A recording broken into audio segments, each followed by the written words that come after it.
Hello everyone, welcome to Defense Wala. My name is Rahul Parmar. Jai Hind everyone. Bharat Mata ki jai. Am I audible and visible to every one of you? Please do let me know. मेरी आवाज आप लोगों को आ रही है? मैं दिखाई और सुनाई आप लोगों को दे रहा हूं? प्लीज बताइए. मैंने माइक की सेटिंग भी सही करवा ली है.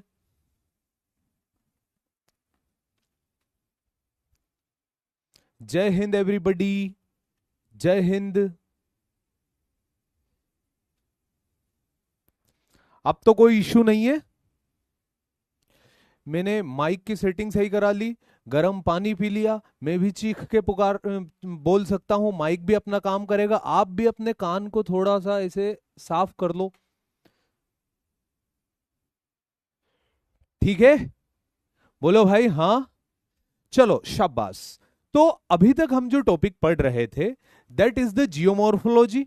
जियोमॉर्फोलॉजी के लिए आज हमने क्या पढ़ा, अभी तक हमने क्या क्या जाना. तो सबसे पहले मेरे भाई, आप लोग अगर चाहो तो अपने नोट्स लेकर के बैठिए. कुछ बातें बता रहा हूं, उनके थ्रू आपकी हेल्प हो जाएगी.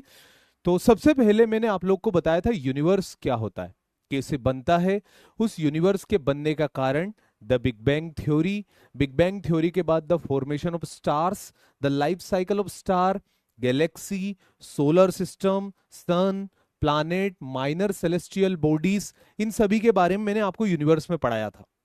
यूनिवर्स को कंप्लीट कराने के बाद मैं अगले लेक्चर की तरफ बढ़ा था. वहां पर मैंने आप सभी लोगों को बताया था लेटीट्यूड एंड लॉन्गिट्यूड्स के बारे में, धरती का मेजरमेंट.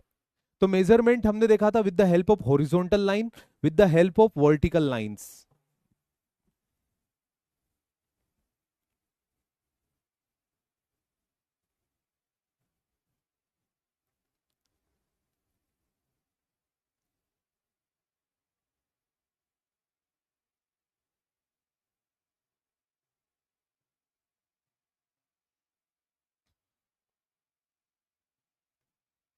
तो मैंने आपको with the help of horizontal and vertical lines बताया था कि कैसे कैसे लेटीट्यूड होती है. लेटीट्यूड को खत्म करने के बाद हम आए थे एक इंपॉर्टेंट टॉपिक की तरफ, जिसका नाम था interior of the earth. Under interior of the earth we come up with a different sources, that is the direct source, indirect source. direct source के अंदर volcanism, mining बताया था. indirect source के अंदर sismology बताया था and meteorites बताया था. sismology के चलते हमें crust mantle core के बारे में पता चला. वहां पर मौजूद discontinuity, that is Conrad discontinuity, Mohorovic discontinuity, Rapid discontinuity and Lehman's discontinuity, Gutenberg and Lehman's discontinuity. In discontinuities को हमने पढ़ा. फिर हमने formation of the continent जाना with the help of continental drift theory, which was propounded in 1912 by the Alfred Wegener, a German meteorologist. Second, the Author-Holmes convectional current theory. Third, the seafloor spreading theory of Harry Hess. And fourth, the most important theory, which was propounded in 1967, that is the plate tectonism, which is propounded by Mackenzie, Morgan and Parker. वो हमने जाना. उसके बाद मैंने आपको rocks बताए, igneous rocks, sedimentary rock, metamorphic rock. Rocks को बताने के बाद मैंने आप लोग को जियोमॉर्फिक प्रोसेसेस के बारे में बताया कि हमारी धरती के ऊपर इंटीरियर और एक्सटर्नल तरीके से कौन से फोर्स सतह को डिटरमाइन करते, the movement, the changes on the earth surface, जिसको अंदर हमने एंडोजेनिक और एक्सोजेनेटिक फोर्स के थ्रू पढ़ा. एंडोजेनेटिक फोर्स के अंदर डाइस्ट्रोफिज्म एंड कैटास्ट्रोफिज्म. डाइस्ट्रोफिज्म में ईपी ओरोजेनिक, ओरोजेनिक में कंप्रेशनल एंड टेंशनल फोर्स, जिससे fold mountain and block mountain बनते हुए दिखाई दिए थे. कैटास्ट्रोफिज्म हमने बाद में अर्थक्वेक, सुनामी और वोल्केनिज्म, ये तीनों पढ़े सेपरेटली. अर्थक्वेक कहां आता, कैसे आता, क्या तरीका होता है. वोल्केनिज्म क्या होता है, कैसे आता, कौन से लैंडफॉर्म बनते हैं, इंट्रूसिव, एक्सट्रूसिव. और उसके बाद हमने सुनामी के बारे में भी जाना. इसे कंप्लीट किया, आगे हमने दौड़ लगाई और हमने जाना एक्सोजेनेटिक प्रोसेस के बारे में. तो weathering, physical weathering, chemical weathering and biological weathering को जाना. फिर mass movement, rapid movement, slow movement, creep and rockfall के बारे में जाना.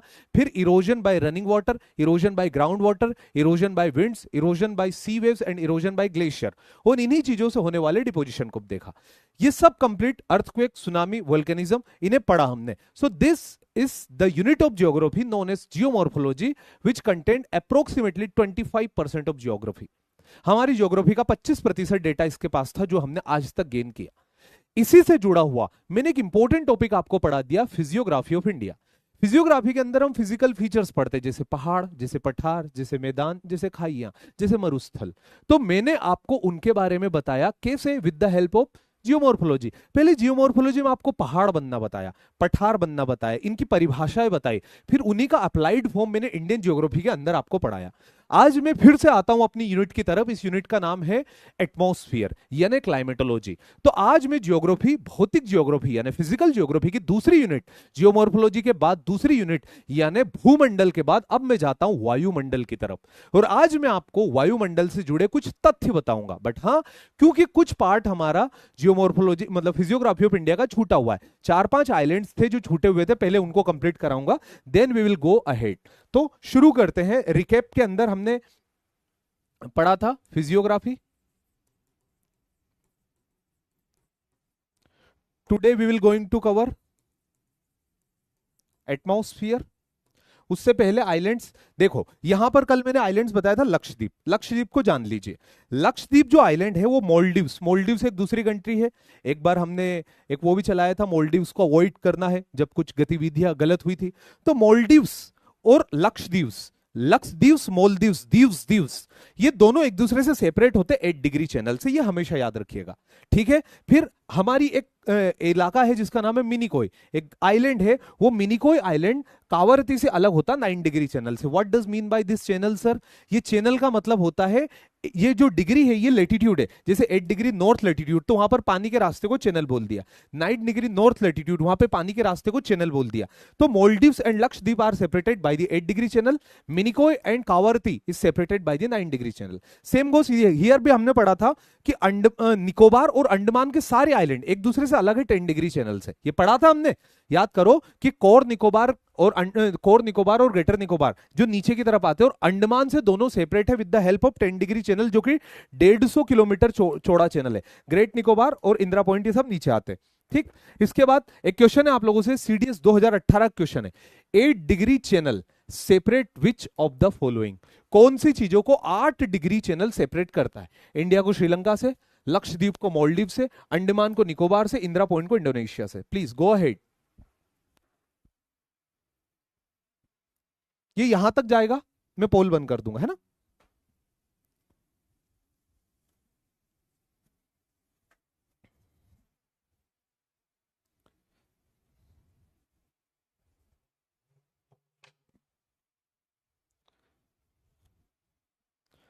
मेरी सारी आरज़ू के लिए अपनी मासूमियत को ना रुस्वा करो। क्या बात है यार, शानदार, बहुत जानदार। बस ऐसे ही तो पढ़ाई करना, सीडीएस के क्वेश्चन को फोड़ा है। आगे बढ़ते हैं। न्यू मूरे आइलैंड एक और आइलैंड है जो बंगाल की खाड़ी में बना हुआ है। लक्षद्वीप और अंडमान निकोबार जितना बड़ा नहीं है क्योंकि वो तो यूनियन टेरिटरी है, बट ये भी ज्योग्राफिकली एक इंपॉर्टेंट आइलैंड है जो सुंदरबन का डेल्टा है। सुंदरबन का डेल्टा आधा बांग्लादेश में आता है और उसका कुछ भाग हमारे उसमें आता है, क्या बोल, वेस्ट बंगाल में, सुंदरबन का, है ना। तो वेस्ट बंगाल और बांग्लादेश के मुहाने पर न्यू मूरे आइलैंड बना है। एक तूफान आया था बड़ा तेज, नाम था उसका भोला। तो भोला तूफान 1970 में आया था। उस तूफान ने उस इलाके की मिट्टी को तोड़ दिया और वो मिट्टी ऐसी टूटी कि नदी के मुहाने पर एक द्वीप बन गई। द्वीप का नाम हुआ न्यू मूरे आइलैंड, जो आपको यहां दिखाई दे रहा। तो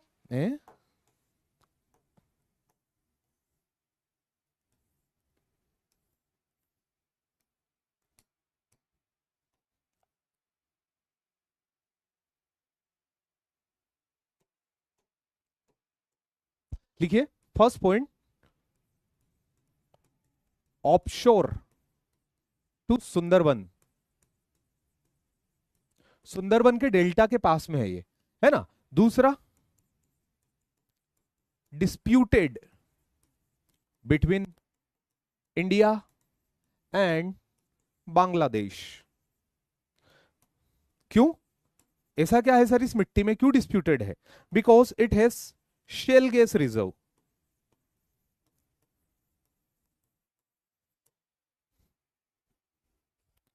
new Moore island formed by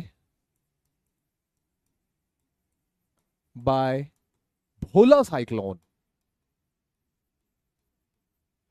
in 1970 1970 के तूफान के चलते इसका फॉर्मेशन हुआ था। Offshore island to the Sundarban का कहने का मतलब क्या, सुंदरबन के मुहाने पर बना हुआ है ना। माउथ ऑफ सुंदरबन भी लिख सकते हो आप चाहो तो। Disputed between India and Bangladesh, why so, because वहां पर शेल गैस पाई जाती, दोनों क्लेम करते हैं कि हमारा हिस्सा है, बट इतना भी बड़ा डिस्प्यूट नहीं है कि जंग छिड़ जाए। पर formed by the Bhola cyclone, एक तूफान आया था कुदरत के कहर, जिसके चलते इस द्वीप का निर्माण हुआ था। Next come to the another one, that is the Diu, Daman and Diu. तो दमन एंड डीयू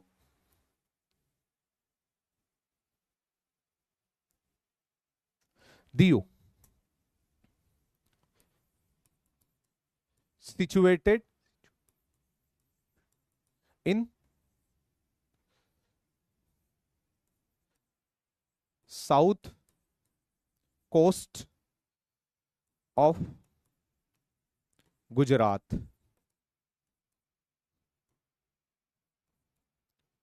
ये जो हिस्सा है ना, ये गुजरात का, ये इसको कहते हैं काठियावाड़। यहां लिख दूं क्या, साउथ ऑफ काठियावाड़, ये काठियावाड़ पेनिनसुला के दक्षिण में।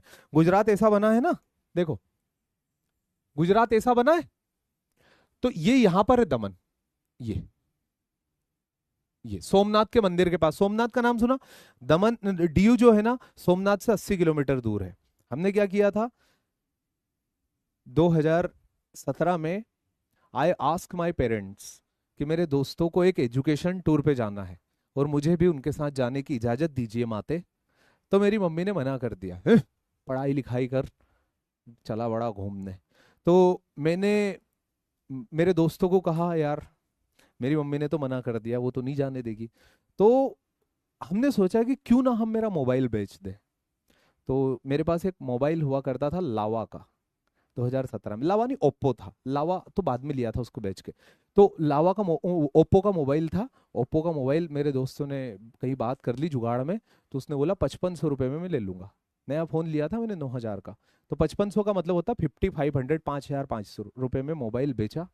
पैसे आए, आगे की जेब में गड्डी को रखा, और उसके बाद है तो निकल लिए। घर वालों को बोल दिया मोबाइल गुम गया। अभी मोबाइल तो दिलाना पड़ेगा ना, टूर पे नहीं जाने दे सकते, पर मोबाइल तो दिलाना पड़ेगा क्योंकि लड़का बाहर रहता है इंदौर में पढ़ाई लिखाई में, तो उससे बात कैसे करेंगे। तो वहां से हम निकले हमारे एजुकेशनल टूर के ऊपर। हमारा मकसद था कि हम जाएंगे डीयू। डीयू जाने के बाद वहां रुकेंगे, वहां पर बताए फॉरेनर्स आते हैं, तो फॉरेनर्स से देखेंगे, उनसे बात करेंगे कैसे दूसरी दुनिया में लोग बात किया करते हैं। समंदर का पानी चख करके देखेंगे कि खारा है या कैसा है, अभी तक किताबों में ही पढ़ा है। तो हम पहुंचे यहाँ पर और दमन एंड डीयू में। तो और हमारा ऐसा था कि एक नाव होगी, उस नाव के ऊपर सारे दोस्त होंगे, खड़े होंगे। क्रूज नाव मतलब क्रूज, ऐसा कुछ नाव है, नाव अच्छी क्रूज, क्रूज के ऊपर बढ़िया ऐसे यूं खड़े रहेंगे सारे फ्रेंड्स, बात नहीं करेंगे, एक दूसरे से एटीट्यूड में रहेंगे। घूमना आए हैं कहाँ पर, यूटी में, यूनियन टेरिटरी। तो वहां पर ऐसे करेंगे और बढ़िया पोइट्री गाएंगे। दिलों में अपनी बेताबियां लेकर चल रहे हो तो जिंदा हो तुम, नजर में ख्वाबों की बिजलियां लेकर चल रहे हो तो जिंदा हो तुम, हवाओं के झोंकों से बात करना सीखो, इन लहरों के साथ उड़ना सीखो, इन लहरों से जी रहे हो तो जिंदा हो तुम। ऐसी पोइट्री पढ़ेंगे वहां, खड़ा होगा, बहुत अच्छा माहौल रहेगा उस पूरे इलाके में। तो ये हमने सोच के दमन आए, बट दमन में हमें ऐसा कुछ नहीं मिला। यहाँ पर गांव की औरतें कुछ रिचुअल्स करने आई थी। दमन में भी बहुत सारे, यहाँ पर बहुत सारे लोग रहते अपने अपने जैसे, गांव जैसे। तो बढ़िया, वो तो समंदर की पूजा कर रहे थे और वहां से लौट के जा रहे थे। तो मैंने बोला यार हमने तो ऐसा इमेजिन नहीं किया था, हमने तो सोचा था कि वो जिनके ऊपर से रिफ्लेक्शन हो जाए ऐसे गोरे लोग होंगे, ये तो अपन ही है यहाँ। मेरा मोबाइल, फिर हमने सोचा सोमनाथ में अच्छा मजा आएगा। तो फिर हम यहाँ से 80 किलोमीटर दूर इस इलाके से, इस इलाके पर बना हुआ है सोमनाथ, तो हम सोमनाथ गए। सोमनाथ में हमने खूब मतलब दर्शन किए, बहुत अच्छा लगा, घूमे फिरे। 150 रुपये में एक होटल कर ली जिसमें 7-8 लोग रहने लग गए। मतलब 8 दोस्त थे हम, 150 रुपये में। वो जो होटल वाला था वो बोलने लगा बस करो भाई, गरीबो टूरिस्ट बन के आए हो, इससे इकोनॉमी चलती है। तो जैसे तैसे करके सब वहाँ, फिर वहां से हम, वाकई में Somnath is a very nice place, आप जाइएगा, बहुत प्यारा लगता है। जब वहां से इंडियन नेवी के जहाज निकलते हैं ना, कोस्ट गार्ड्स, वहां से इतना प्यारा लगता है। फिर उसके बाद हम आगे गए जूनागढ़। तो जूनागढ़ जिसको बोला जाता सासन गिर, जो एजुकेशन टूर का बहुत इंपॉर्टेंट मोटिव था। तो सासन गिर गए। सासन गिर वो इलाका है जहाँ पूरे एशिया के सबसे ज्यादा लायंस पाए जाते हैं। हमने सफारी करी, हमने लायन देखे। लायन देखने के बाद हम द्वारिका गए एक धाम, और फिर लौट के इंदौर चले गए। तो ये ऐसा कुछ रहा था। इसमें जूनागढ़ में भी एक हमारे साथ आप बीती हो चुकी थी लायन से सामना, वो मैं तब आपको बताऊंगा जब मैं आपको गिर नेशनल पार्क के बारे में पढ़ाऊंगा। अभी तो दीव की बातें थी। तो it is situated in south coast of Gujarat, Gujarat के जस्ट नीचे, काठियावाड़ कोस्ट के थोड़े से नीचे साउथ कोस्ट में बना हुआ है। It is situated right there. It was under Portuguese, ये पोर्चुगीज के अंदर था। 1961 में हमने ऑपरेशन विजय चलाया था भारतीय सेना ने। तो ऑपरेशन विजय के चलते गोवा और दमन एंड दीव इनको कैप्चर कर लिया गया था वापस अंग्रेजों से। इनको बहुत ज्यादा हमने मतलब ऐसी पॉलिसी चलाई थी कि कैसे करके, मतलब आप समझ रहे हो कि गोवा भारत के साथ विलय नहीं कर रहा था, तो जवाहरलाल नेहरू जी ने उस पर वीजा लगा दिया था कि अब तुम गोवा से पानी की बिस्लेरी की बोतल बेचने भी, जरा से महाराष्ट्र कर्नाटक भी गए ना, तुमको वीजा लेना पड़ेगा। इतनी वो स्थिति कर दी थी कि पोर्चुगीज डटे, क्योंकि आवाम चाहती थी, लोग चाहते थे भारत के साथ विलय होना। बस वो पोर्चुगीज ही अपना वो लेकर के बैठे थे, नहीं नहीं ये हमारा हिस्सा रहेगा। फिर उनको 1961 में मारा, भगाया। तो पोर्चुगीज के अंडर था। 1961 में ऑपरेशन विजय के चलते भारत का हिस्सा बना। ठीक, और यहाँ पर बहुत सारी जगह है घूमने के लिए। वैसे तो आपको गुजरात टूरिज्म पर, दीव टूरिज्म पर मिल जाएगी, बट कुछ मैं पर्सनल जानता हूँ तो बता देता हूँ। जैसे जलंधर बीच यहाँ पर बड़ी अच्छी है, नागोहा बीच, और एक कोई गुफा थी जहां हम सारे दोस्त, मतलब एक गुफा थी, उस गुफा के अंदर जब जाने लगे तो वो मतलब ऐसा नहीं है भाई, ऐसा मत समझना कि दीव है तो एकदम फॉरेन जैसा होगा, ऐसा कुछ नहीं है। मैं हम तो यही समझ के गए थे, मेरा मोबाइल चला गया, इस कीमत इतनी बड़ी चुकानी पड़ी मुझे इस ना पता होने की चीज की। तो वहां जब हम पहुंचे दीव, तो वहां पे एकदम गुफा थी बढ़िया, उसको महाभारत के जो हमारे थे भीम और इनकी गुफा कहते थे। उस गुफा के अंदर गए और वहां जा करके मेरा फ्रेंड जो फॉरेनर निकल रहे थे ना, उनको देख करके जो इंग्लिश शुरू हुआ, दिस महाभारत, यस, युद्ध नो, युद्ध Haryana, Haryana Delhi border Panipat, that side युद्ध, हियर पीस। सारे फॉरेनर उसको देख रहे, हम भी पीछे से सुन रहे, कथा प्रवचन जो चल रहे थे, मतलब जो कि दिखाना है ना, पढ़े लिखे हैं और दोस्तों में भी दिखाना है कि मुझे अंग्रेजी आती है, अंग्रेजी भाषा में बोल सकता हूं। तो ऐसे डीयू की मेरी कहानी रही थी। तो ये डीयू आइलैंड, डीयू आइलैंड के बाद अगला जाता सागर आइलैंड, नाम है गंगा सागर आइलैंड, आपने पहले कभी सुना होगा। तो one of the largest island in Sundarban delta, Sundarban के डेल्टा के मुहाने पर बना हुआ एक बड़ा आइलैंड है। At the mouth of Hooghly river, Hooghly Ganga नदी से कट के बहने वाली एक नदी है, उसको कटी गंगा के नाम से भी जानते हैं। मुर्शिदाबाद नाम की जगह से गंगा को छोड़ करके हुगली एक अलग रास्ता बनाती है, और उसी के रास्ते के दरमियान में बनता है मुहाने पर जाकर के Sagar island. The Sagar marine sanctuary and Kapil Muni temple, ये दो यहां पर एक इंपॉर्टेंट प्लेस है घूमने के लिए। और मैनग्रूव्स के फॉरेस्ट, मैनग्रूव के फॉरेस्ट वो होते हैं जो सोल्ट टॉलरेंट या सोल्ट लवर होते हैं। ऐसे पौधे जो इनको हेलोफाइट कहते हैं, जैसे कि Rhizophora, palm and mangroves, even सुंदरी, सुंदरी के जो वृक्ष है, सुंदरवन का नाम उसके वृक्षों के ऊपर ही है, वहां पर सुंदरी प्रजाति के वृक्ष पाए जाते। सुंदरी बोला, सिरी नहीं बोला। आईपैड चालू हो गया, और जब चालू करने जाऊंगा ना तो वो हिलेगा भी नहीं। 7th जनरेशन है, ऐसे ही चलता मेरा आईपैड, मतलब अभी कमांड दे दो तो कल सुंदरी बोला, सिरी समझ लिया। हाँ, तो सुंदरी के वृक्ष इस इलाके में पाए जाते हैं, इसी वजह से सुंदरवन नाम है। पिलग्रिमेज प्लेस है, मकर संक्रांति के दिन लोग यहाँ पर एक उम्मीद के साथ, एक आस्था के साथ डुबकी लगाते हैं। तो this is a Ganga Sagar island. Done, आगे बढ़ता हूं। अगला जाएगा अब्दुल कलाम आइलैंड, नाम है विलर आइलैंड। अब पहले इसका नाम विलर आइलैंड था, अब इसका नाम बदल के अब्दुल कलाम आइलैंड कर दिया गया है। तो ये ऑफ कोस्ट ऑफ उड़ीसा है, उड़ीसा से थोड़ा सा दूर बना हुआ off coast of Orissa, and it is providing missile facility for our country. हमारे देश को मिसाइल फैसिलिटी ये बताता है। ओके, ठीक। हाँ, मतलब बिल्कुल बिल्कुल, अगर आप जाओगे ना इंस्टाग्राम पे, उस ट्रिप के फोटोज भी डले हुए हैं। अरे वहां तो हमारे साथ बहुत घटना घटी थी भाई, इतनी घटना। कुछ कुछ लोग रहते हैं ना दोस्तों में, जो बोले मैं, तुम नहीं जाओगे तो मैं अकेला जाऊंगा, उनकी वजह से बड़ा परेशान होना पड़ता वहां के लोगों को। चलिए, Wheeler island off coast of Orissa, जैसे कि मैंने बताया उड़ीसा की कोस्ट से थोड़ा दूर है, east of Paradip port. Paradip एक इंपॉर्टेंट पोर्ट है, यहां पर नाम याद रखिएगा, कभी भूल मत जाना। भारत में 13 पोर्ट है, जिनमें से एक है पारादीप। इसके बाद जस्ट 10 किलोमीटर जो कोस्ट है उससे 10 किलोमीटर दूर है, 2 किलोमीटर लंबा है, ये आइलैंड 2 किलोमीटर लंबा और 390 एकड़ का इलाका कवर करता है। भारत को मिसाइल फैसिलिटी विलर आइलैंड से ही मिलती है। ठीक है, यहीं पर पास में एक और पोर्ट है जिसका नाम है धर्मा पोर्ट।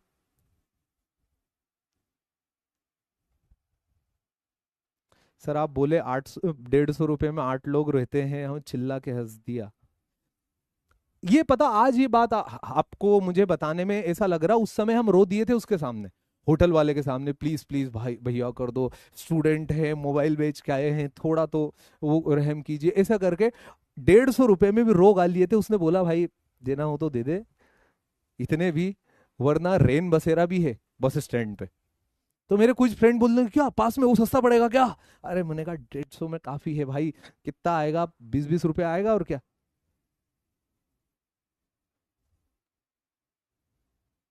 सर पिछला चैप्टर नहीं किया है, डेफिनेटली आप ये कर सकते हो, अभी जहां से मैं शुरू करूंगा वहां से। चलो, तो अब थोड़ी बेइज्जती में अपने आप की करा लेता हूं। आप जानते हो ना disrespect, if disrespect has face तो कैसा दिखता है, मैं आपको बताता हूं। मैं आपको फिजियोग्राफी ऑफ इंडिया अभी तक पढ़ा है, उसके सारे क्वेश्चन करा रहा हूं। देखो, which of the following is not a mountain peak in Andaman and Nicobar?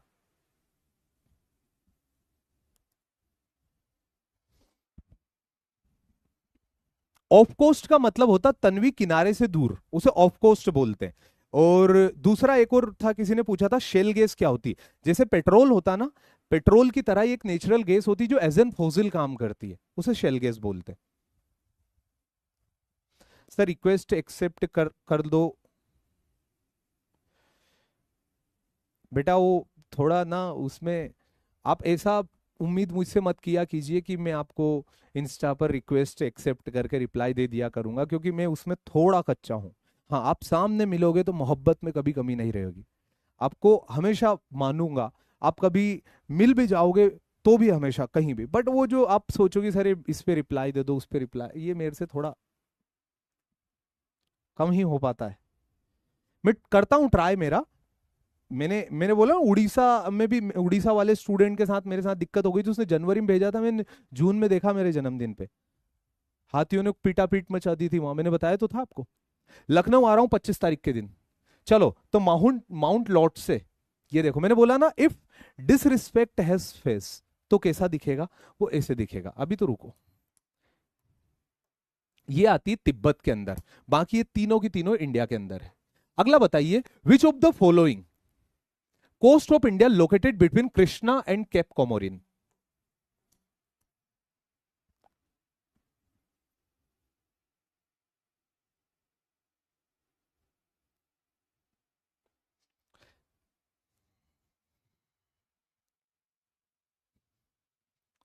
कौन बोल रहा क्लास नहीं चल रही? इसको कोई ठंडा पानी पिलाओ भाई, आधे घंटे से मैं चीख रहा हूं और बोले क्लास नहीं चल रही।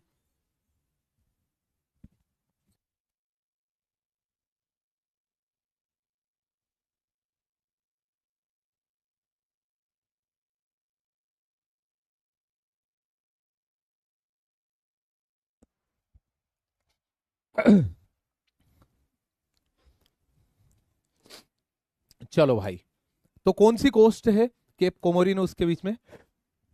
ये क्या हो गया यार, ये तो कोरोमंडल कोस्ट, ये भारत का नक्शा, ये यहां पर केप कोमोरिन है और ये कृष्णा नदी, तो इन दोनों के बीच में जो कोस्ट आती है that is the Coromandel coast of India. अगला पॉइंट आ जाएगा, which of the following mountain range is spread over only one state of India? कौन सी माउंटेन रेंज है जो मात्र एक राज्य में फैली है? कोई दिक्कत नहीं, अगले क्वेश्चन को कर लेते हैं।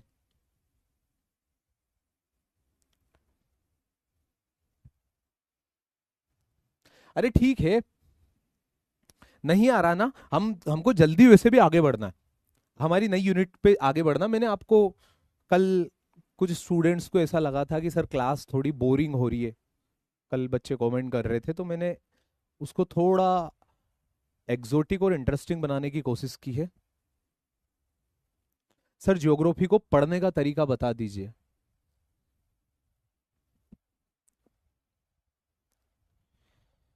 मुश्किल से मिलते हैं ऐसे स्टूडेंट, वो मुझे इनके जवाब भी नहीं पता होते। 51%। अजंता एकमात्र ऐसी माउंटेन रेंज है जो महाराष्ट्र में है। यहां पर आप देखोगे सतपुड़ा, तो सतपुड़ा आपको छत्तीसगढ़, मध्य प्रदेश और छूता हुआ मिलेगा महाराष्ट्र को भी। फिर अगला अरावली जो गुजरात, राजस्थान और दिल्ली तक जाएगी। सह्याद्री तो गुजरात, महाराष्ट्र, कर्नाटक, गोवा, इन सब में फैली हुई है। अगला क्वेश्चन, हिमालय की अप्रोक्सीमेटली कितना किलोमीटर लॉन्ग है? 2500 किलोमीटर लॉन्ग है। देखो भाई मैं खुद ही लगा देता हूं, समझ जाएगा इन सब में। अगला आ जाएगा डोडा बेटा पीक कहां पर है? तो नीलगिरी की हाईएस्ट पीक है डोडा बेटा। महेंद्रगिरी किसकी है? तो ईस्टर्न घाट्स। शेवरोय अपने आप में एक पहाड़ी है, सेपरेट पहाड़ी ऑफ ईस्टर्न घाट्स। अगला ये अन्नामलाई, इसकी है अनाईमुडी। चलो चलो चलो दौड़ लगाओ, आगे बढ़ना है।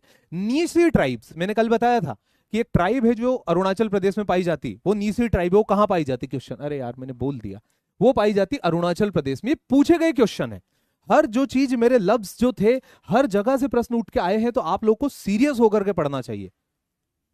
सर आप उड़ीसा को प्यार नहीं करते हो क्या? कैसी बात कर दी, कैसी बात कर दी है।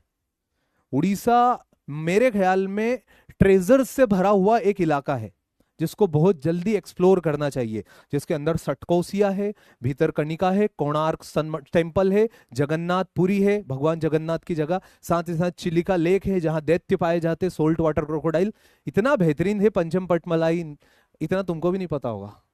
Jelepla is located in Sikkim.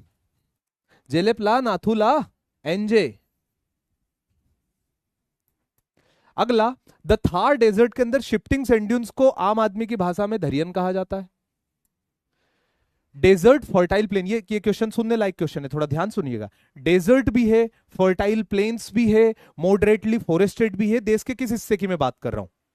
देश के किस हिस्से की बात कर रहा हूं? तो देखो ये हमारी कंट्री है, ये ऊपर की तरफ से मैंने आपको बना के दिया। ये यहां पर जब हम देखोगे ना, ये वाला हिस्सा राजस्थान, पंजाब, हरियाणा, ये जो इलाका है बेटा, ये इलाका नॉर्थ वेस्टर्न पार्ट है इंडिया का। एनडब्ल्यू इंडिया का नॉर्थ वेस्टर्न पार्ट है। तो ये जो नॉर्थ वेस्टर्न पार्ट है, दिस पार्ट के अंदर डेजर्ट, फर्टाइल प्लेन्स और सब कुछ पाए जाते हैं। बात समझ में आ गई मेरी? C is the right answer. अगला question, in India the glacial terrace known as Karewas, जिनके ऊपर केसर का कल्टीवेशन होता, कहां पाई जाती? ये लो, ये तुम्हारे हाथ में है, तुम इसका सही जवाब दे दो मुझे।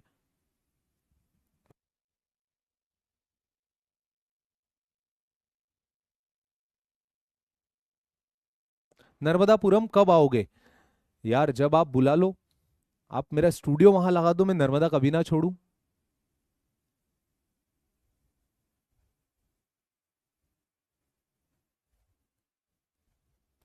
प्रत्युष दास, आई लव यू टू बेटा। सर आपका बोला हर एक शब्द इमेजिन होता है, बट तुम नहीं समझ रहे हो। मेरी मेरी जो वेदना है ना, वो तुम एक भी नहीं समझ रहे हो। पता, जो जो एज एन टीचर मैं तुम लोगों को लेकर के डर फील कर रहा हूं ना, जो तुमने मुझे दिया है डर, वो कभी कभी रात में मेरी नींद खुल जाती ना, तो 2 मिनट के लिए बाद में नींद नहीं आती फिर, ये सोच सोच के। और डर सिर्फ एक ही बात का है कि आप लोग सिर्फ ये बोलते हो कि सर जो भी आप शब्द बोलते हो उस वर्ड को हम इमेजिन करते हैं, बट तुम उस वर्ड को कभी सीरियसली ले करके लिखते नहीं हो। जब नहीं लिखते हो ना बेटा, ये जो अच्छी चीजें होती ना जीवन की, ये आपके साथ सिर्फ एपिसोड की तरह खत्म हो जाएगी जो मैं यहां पढ़ा रहा हूं, अगर तुमने उसको सीरियसली ना लिया तो। देखो मैंने कल ही आपको, मैं आपको बताता हूं, चलो इसका आंसर तो हुआ बी। कितने ने दिया? 67% बच्चों ने दिया है ना, याद रखना ये डेटा लिख दिया मैंने, 67%।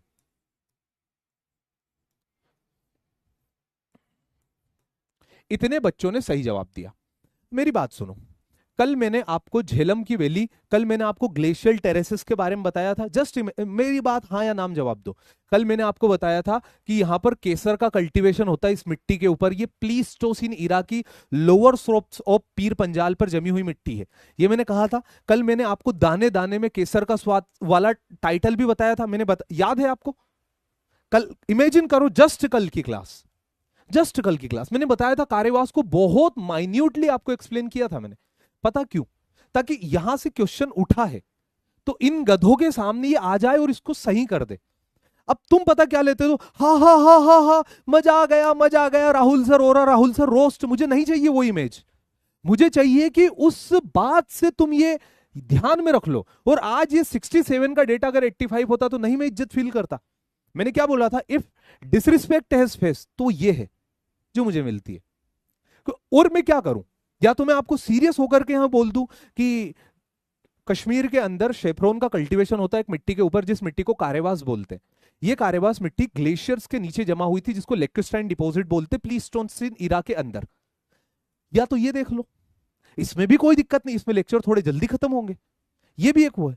बट तुम इसको, why you people take it for granted, बस ये मेरी वेदना है, ये मेरी हमेशा की दिक्कत है। मैं ये बोल रहा हूं ना कि मैं कभी कभी जैसे रात में पढ़ता हूं, मैं आज ही पढ़ रहा था, ठीक, अब तुमको लिटरली बताऊं ना, चलो मैं तुमको जो मैं फ्रंट से हूं उसको हटाते हुए जो बैक में हूं मैं वो आपको बताता हूं। आज मैं रात में पढ़ रहा, और रात में पढ़ते वक्त एक पॉइंट में किताब पढ़ रहा था, ये अमृतस्य नर्मदा, इसमें पढ़ते पढ़ते एक लाइन आई कि कोयल क्या कूहे जब सब राग मल्हार गाए।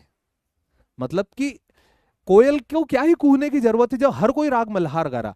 मतलब इसका मतलब होता कि मैं क्या एक्सप्लेन करूं जब आप सभी लोग इतना अच्छा आंसर दे, समझ रहे हो। बट मैं उसको रात में छोड़ दिया, मैंने ये सोचा कि यार कोई मतलब नहीं, क्योंकि मैं इनको ये बोलूंगा, ये वाह सर क्या सर मजे आ गए सर, ये बोल करके खत्म कर देंगे।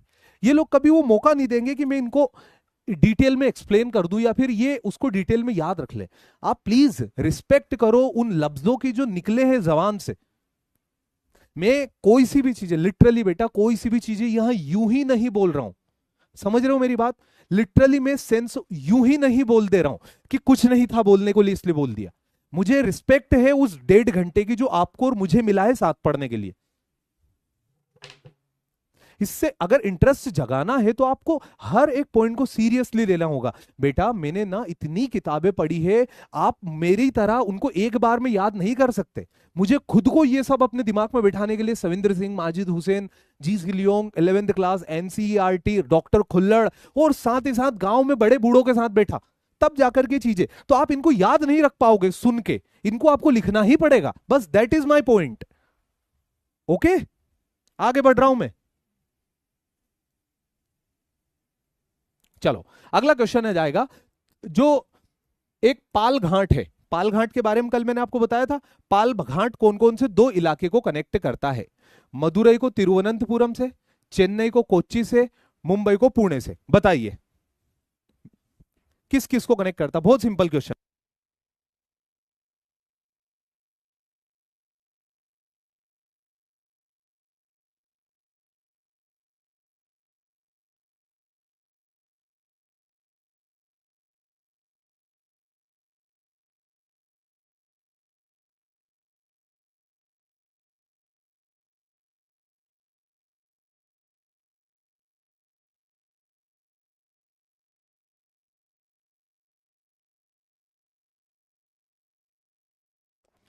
क्यों वो मैंने भेज दिए थे पैसे, 200 रुपए हो गया, ठीक।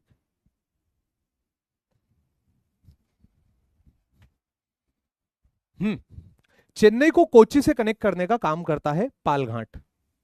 ओके, आगे बढ़ते हैं। अगला आ जाएगा, which of the following divides India into northern and southern part? India को नॉर्दर्न एंड सदर्न पार्ट में कौन डिवाइड करता है? तो ट्रॉपिक ऑफ कैंसर बीचों बीच से पास होती, दो भाग में डिवाइड करेगी, जी सर।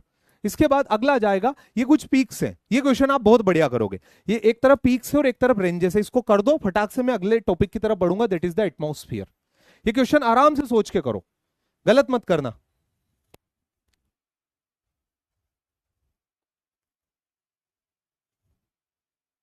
ऑप्शंस में हट जा रहा हूं।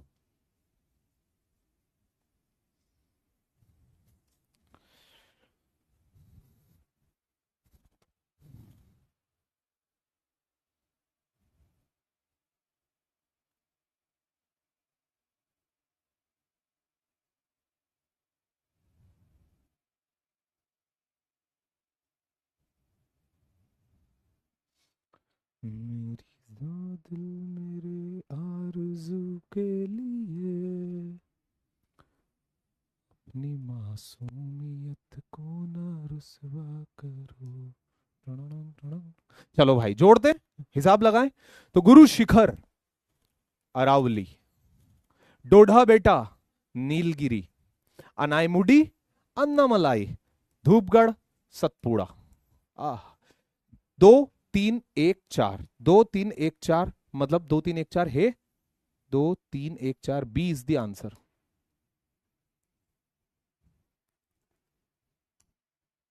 $77.07, वेरी गुड, मुझे पता था, क्योंकि यही तो रट के तो यही बैठते हैं ना हम, कि कौन ऊंचा कौन नीचा, बस वो आदत पड़ गई, बाकी सारी चीजें सुना करो। चलो भाई, तो आज से हम क्लाइमेटोलॉजी एक नई यूनिट की शुरुआत कर रहे हैं।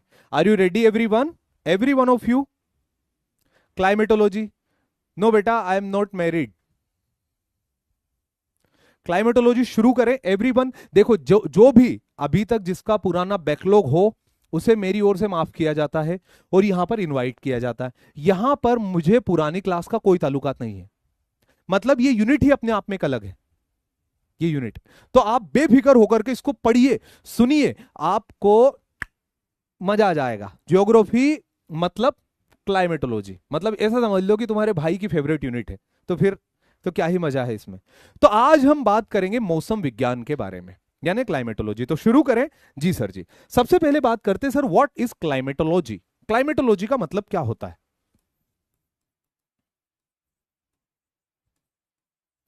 क्लाइमेटोलॉजी तो स्टडी ऑफ क्लाइमेट, मौसम की स्टडी। अब मौसम की स्टडी किस हिसाब से बताई जाती है? उसके एलिमेंट्स के हिसाब से। आपसे कोई पूछ ले कि सर मौसम क्या, तो उसके एलिमेंट्स के हिसाब से बताया जाता। तो एलिमेंट्स ऑफ क्लाइमेट लिखिए, एलिमेंट्स ऑफ क्लाइमेट। क्या? कारक। पहला कारक मोस्ट इंपॉर्टेंट इज टेम्परेचर। दूसरा rainfall, wind, cloud, overcast. Overcast मतलब क्लाउड होता, पूछना मत। Clouds, humidity, fog, sunlight, Sunny. तो भाई मैंने एक काम किया, मैंने दीपांशी से पूछा, दीपांशी रिदियन, मैंने इनसे पूछा कि बच्चा बताओ आज का मौसम कैसा है, कैसा है मौसम? तो दीपांशी ने बोला सर बहुत प्यारा मौसम है, हमारे यहाँ ना बादल छा गए और उन बादलों की वजह से सूरज की रोशनी धरती पर नहीं आ रही ना, तो बड़ी ठंडक है, बड़ा अच्छा लग रहा है। मैं कहा वाह यार। फिर मैंने पूछा आयुष से, आयुष मौसम कैसा है? जब मैंने हिमांशी से पूछा था तो हिमांशी किसके साथ गई थी? क्लाउड कवर के साथ। जब मैंने आयुष से पूछा कि आयुष मौसम कैसा है, तो आयुष ने बोला कि सर यहां पे तो बहुत धूप है यार, बेहतरीन गर्मी हो रही। तो आयुष ने कौन सा फैक्टर उठाया? टेम्परेचर। बोले कि टेम्परेचर के हिसाब से उन्होंने बताया कि टेम्परेचर कैसा है। जब उनकी बात दूसरे से हुई है ना, नॉर्मली, अब जब मैंने पूछा त्रिशा से कि त्रिशा आज का मौसम कैसा है, तो त्रिशा ने बोला कि सर बहुत प्यारा लग रहा है क्योंकि बारिश हो रही है। वही जब मैंने मानस से पूछा तो मानस ने बोला कि सर बहुत दिमाग खराब हो रहा, बारिश हो रही। तो मौसम में हर इंसान की तासीर के हिसाब से बताया जाता है कि मौसम अच्छा है या बुरा। किसी को ठंड पसंद है तो वो जनरली बोलेगा कि ठंड का इंतजार करूंगा, वो किसी के घर एसी है तो इंतजार करेगा गर्मी के आने का। तो मौसम हर इंसान के हिसाब से डिटरमाइन होते अलग अलग। ओके, बट मौसम कैसा भी हो उसके अंदर इन एलिमेंट्स के ऊपर बात की जाती है। ये जितने भी एलिमेंट्स आपको दिखाई दे रहे, इनके बिना कोई मौसम नहीं। आप बोलो ना मौसम अच्छा है, मैंने पूछा अच्छा क्यों, बोले सर हवा चल रही, तो आप इसके साथ आ गए। मैंने पूछा मौसम कैसा है, बोले सर मौसम बहुत ज्यादा बुरा है, बहुत तेज ठंड पड़ रही, तो आप किसके साथ गए? तापमान के साथ। तापमान गिरा हुआ है तो ठंड पड़ रही। तो हो क्या रहा है, ये जितने भी चीजें यहां पर लिखी हुई है, this all are the elements of climate, और यही क्लाइमेट को हम फील करते हैं। तो जब आपसे पूछ लिया जाए क्लाइमेट क्या होता है, तो इन आंकड़ों की स्टडी क्लाइमेट कहलाती, क्लाइमेटोलॉजी कहलाती। कोई शक? कोई शक किसी को?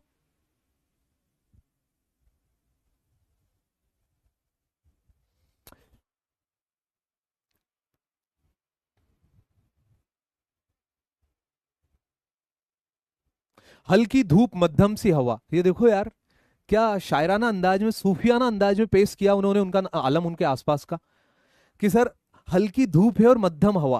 हाय, क्या बात है। आइए बात समझ में। मैंने यहां पर क्या सिखाया आपको, क्लाइमेट क्या होता है। अगर आपसे पूछ लिया व्हाट इज क्लाइमेट, तो what will be your answer? The answer is the study of temperature, pressure, winds, rainfall of any particular area for a long period of time is known as climate. अब weather क्या होता है, एक और term होती है weather, बड़ी confusing होती है सर ये वेदर क्या होता है। तो वेदर जो होता है ना मेरे भाई, वेदर को बोला जाता है मोमेंट्री स्टेट ऑफ क्लाइमेट।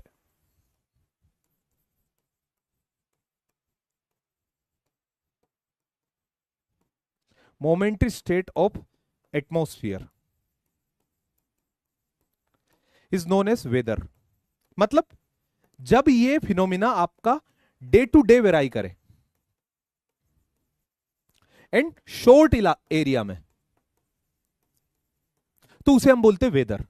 मतलब समझना, ये जितने भी डेटा है, तापमान, बारिश, हवा, बादल, उमस, फोग और सनलाइट, ये अगर किसी छोटे इलाके में दिन ब दिन बदले तो उसे उस इलाके का वेदर कहा जाएगा। बट यही सारी चीजें किसी इलाके में 25 साल से 30 साल में चेंज ले, तो उसे हम कहते हैं क्लाइमेट। तो do you know the difference between weather and climate? Yes sir, we know. Weather is the momentary state of atmosphere, regular जो चेंज हो रहा है डे टू डे। वहीं climate sir a long period change, more than 2 decades, more than 2.5 decades और can be said 3 decades. तो इतना लंबा जो चेंज होता है that is considered as a climate. कोई शक, कोई इंसान ऐसा है? तो अब आज तो हमारे पास क्या है, जैसे for example we have IMD. Do you know what is IMD? IMD का मतलब होता है इंडियन मीटियोरोलॉजिकल डिपार्टमेंट, मतलब भारतीय मौसम विभाग। तो भारतीय मौसम विभाग हमें पर डे का डेटा देता है। वो पर डे का डेटा कहां से कलेक्ट करता है? जो उनके रीजनल स्टेशन होते हैं आपके जिले के अंदर, आपके शहर के अंदर, टाउनशिप में कई सारी जगह रीजनल स्टेशन बनी होती है, जो उस जगह पर हवा की speed with the help of wind vane anemometer, साथ ही साथ temperature with the help of thermometer, ये सारा डेटा निकाल के प्रोवाइड करते हैं आईएमडी को। आईएमडी रिपोर्ट निकालता है, रिपोर्ट हम सबको मिलती है और हमें पता चलता है कि बारिश होगी या नहीं होगी। आपको शायद अंदाजा नहीं होगा, बट जब जून का महीना होता है, मिड जून की बात कर रहा हूं, 15 जून से 20 जून के बाद, उस समय पर देश के सारे किसान आसमान को देखते हैं एक आस से और एक उत्तेजना से कि जैसे ही आएगा, एक तो आस है कि पानी गिरे, और जैसे ही पानी गिरेगा उतने उत्तेजित है कि हमें खेती करना है, यानी खरीफ की क्रॉप की बुआई। तो ये डेटा हमें प्रोवाइड किया जाता है with the help of government. आप देखिएगा आजकल किसानों के अंदर भी बड़ी अच्छी तालीम आ चुकी है इस चीज की, कि वो जो व्हाट्सएप ग्रुप होते हैं उनके गांव के, उनके समूह, उनके घर के, वहां पर वो इंफॉर्मेशन शेयर कर देते कि आज बारिश होने की संभावना है, कृपया बीज खेत में ना बोए। तो ये क्या, ये डेटा है जो हमको कौन देता है? सैटेलाइट के थ्रू आईएमडी प्रोवाइड करता है, इंडियन मेट्रोलॉजिकल डिपार्टमेंट। बट मेरे भाई पहले इस तरह का डेटा नहीं होता था। आज से ही 200 साल पहले की मैं बात कर लूं तो कोई आईएमडी, कोई कंप्यूटर साइंस जैसी इतनी बेहतरीन चीजें नहीं थी। चीजें वही थी जो आंखों देखी होती थी। तो पहले कवि हुआ करते थे हिंदी भाषा के, उनका नाम था घाघ। तो घाघ कवि ने एक बात बोली थी कि शुक्र चढ़ी सी बादरी रही सनीचर जाए, घाघ कहे सुने घाघरी बिन बरसे ना जाए। मतलब कवि घाघ कहते अपनी वाइफ घाघरी से कि शुक्रवार को चढ़ा हुआ बादल अगर शनिवार तक रुक जाए, शुक्र चढ़ी सी बादरी रही सनीचर जाए, घाघ कहे सुने घाघरी बिन बरसे ना जाए। मतलब अगर कोई बादल बना और वो बादल अगले दिन तक टिक गया तो उसको बरसना ही पड़ेगा, वो सुपर सेचुरेट हो जाएगा। मतलब ये तब कोई साइंटिफिक डेटा नहीं था, ये अनुभव के आधार पर होती थे। लंबे लंबे समय तक खाली आसमान के नीचे बैठते थे, कुछ तो भी पत्तों के ऊपर लिखते थे, और हर साल उन पत्तों को मिला करके देखते थे कि पिछले साल जो घटना घटी थी क्या वो इस समय सेम है, और उसके हिसाब से बताया जाता था। वो देख करके लिखते थे। ऐसे ही ये कवि की एक और वो थी जो नक्षत्र के हिसाब से बताता था कि रोहिणी तपे, मृग बरसे, कुछ कुछ अदरा जाए, घाघ कहे सुने घाघरी, स्वान भात नहीं खाए। मतलब रोहिणी नक्षत्र, आपको मैं बताऊंगा, अभी मई लगेगा ना, अभी हम यही आप और हम साथ में मिलकर के पढ़ेंगे। तो जो मई का महीना होता, तो मई के महीने के लास्ट के 10 दिन, यानी 20 मई से लेके 30 मई, इसको कहा जाता है नौ तपे के दिन। आपने सुने होगा नौ तपे के, आपके घर के बड़े बूढ़ों से पूछना, या फिर जो हिंदी भाषा के न्यूज़पेपर होते हैं, या फिर द हिंदू जो कि प्रोमिनेंट न्यूज़पेपर होते हैं जो कोर डेटा देते हैं, वहां पर वर्ड इस्तेमाल होता नौ तपा। नौ तपा को बोला जाता intense 9 hot day of India, जो एकदम इतने तेज गर्म होते कि आए हाय जो लो प्रेशर बनेगा, तेज बड़े लूके नाखून जान बचाओ आया जून। तो जून की शुरुआत होने वाली रहती है। अब इस समय पर जो इंटेंस 9 डेज रहते हैं वो रोहिणी नक्षत्र रहता है। ऐसा बोलते हैं जितने ये 9 दिन तपेंगे उतनी अच्छी बारिश होगी। तो बोलते हैं रोहिणी तपे, मृग बरसे, कुछ कुछ अदरा जाए, घाघ कहे सुने घाघरी, स्वान भात नहीं खाए। घाघ बोलते हैं कि अगर ऐसी दशा बनी तो जब कुत्ते के सामने, स्वान मतलब होता कुत्ता, कुत्ते के सामने जब आप भात डालोगे ना तो वो भी नहीं खाएगा, क्योंकि उसका भी पेट भरा होगा। कुत्ते का पेट कैसे भरा होगा? क्योंकि सबके घर अनाज अच्छा पैदा हुआ, बारिश अच्छी हुई तो किसी ने डाल दिया होगा। तो ऐसे इंफॉर्मेशन अदा करते थे लोगों के बीच में वो। ये पहले का डेटा था। आज जो हमारे पास है, इस डेटा को हम शुरू करते क्लाइमेटोलॉजी के अंदर। तो शुरू करें? Shall we start? कोई शक? Every one of you?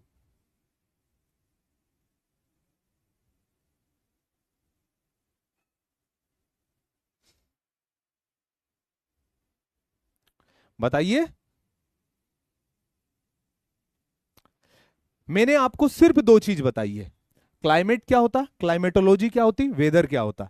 ठीक, तो चलिए भाई शुरू करते हैं। सबसे पहले इसकी बात करते हैं कि ये जितना भी क्लाइमेट वेदर, ये बड़ी बड़ी बातें वड़ा पाव खाते राहुल सर जो बोल रहे हैं, इनकी स्टडी कहां होती है?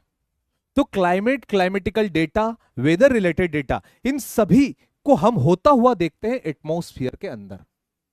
इसको कुछ ऐसा समझ लो कि जो भी मैंने आपको बताया था, ये आप पढ़ाई कर रहे हो, और ये पढ़ाई हम कहां करते हैं? हमारे घर के अंदर। तो सबसे पहले हम स्टडी करेंगे घर की, सबसे पहले हम स्टडी करेंगे एटमॉस्फेयर की।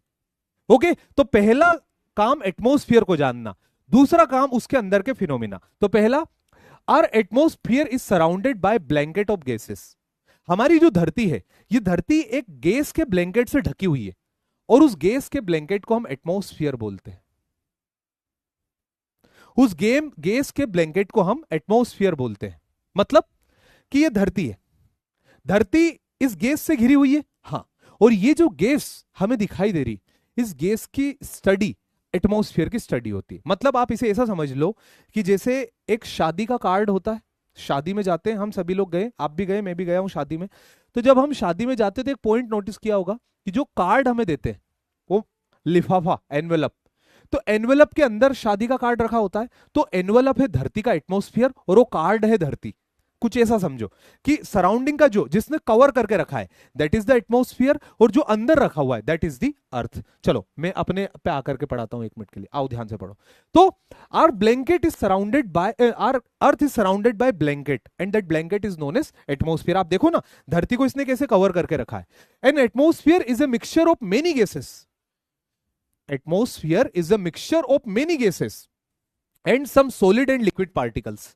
मतलब हमारे एटमॉस्फेयर में कई सारी गैसेस है, नाइट्रोजन है, ऑक्सीजन है, कार्बन है, ओजोन है, सीएफसी है। तो एटमॉस्फेयर में बहुत सारी गैसेस है, और इन गैसेस के साथ साथ कुछ सॉलिड और कुछ लिक्विड पार्टिकल्स भी है।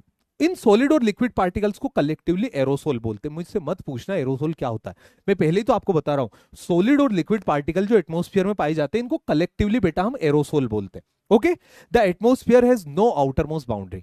हमारे एटमॉस्फेयर की, हमारे वातावरण की कोई आउटर मोस्ट बाउंड्री नहीं है। ये धीरे धीरे धीरे धीरे फेडेड होता रहता है और गायब हो जाता है। तो it just get faded up into the space, it has no outermost boundary. तो क्या बताया मैंने? The blanket of gases which surround the earth is known as atmosphere. उसी को हम वातावरण कहते हैं। और ये वातावरण जो होता है, ये गैस, सॉलिड और लिक्विड पार्टिकल से मिलकर के बना है, जिसमें सॉलिड और लिक्विड को हम एरोसोल्स बोलते हैं। साथ ही साथ एटमॉस्फेयर की कोई फिक्स बाउंड्री नहीं है कि इसको पार कर दिया मतलब खत्म। ये धीरे धीरे धीरे धीरे गायब होते होते गायब हो जाता है। आगे बढ़ते हैं, ओरिजिन ऑफ द एटमॉस्फेयर। बड़ा इंपॉर्टेंट क्वेश्चन आता है कि गुरुजी ये वातावरण बना कैसे। तो चलिए इसकी बात करते हैं। मैं बात कर रहा हूं धरती की प्राइमोडियल स्टेज की। सबसे पहला,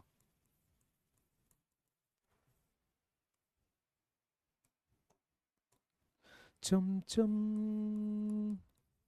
झिलमिलाते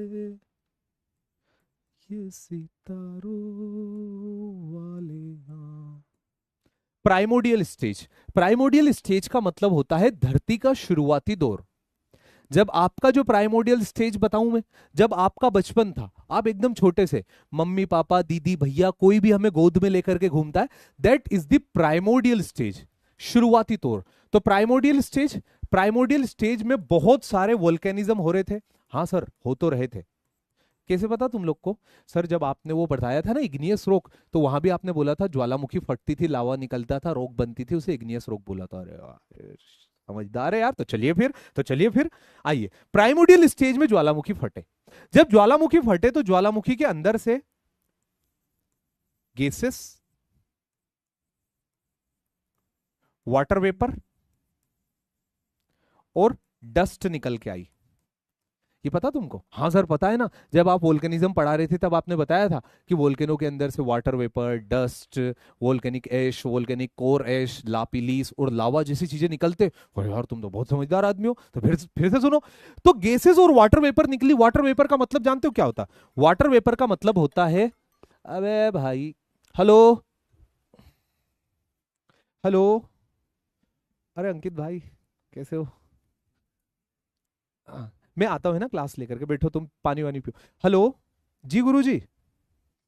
हाँ, उसका टॉपिक होगा सर इंट्रोडक्शन ऑफ जियोग्राफी, है ना? सर मैं क्लास में हूँ है ना, आपसे लगाता हूँ बाद में। वो इंट्रोडक्शन टू जियोग्राफी।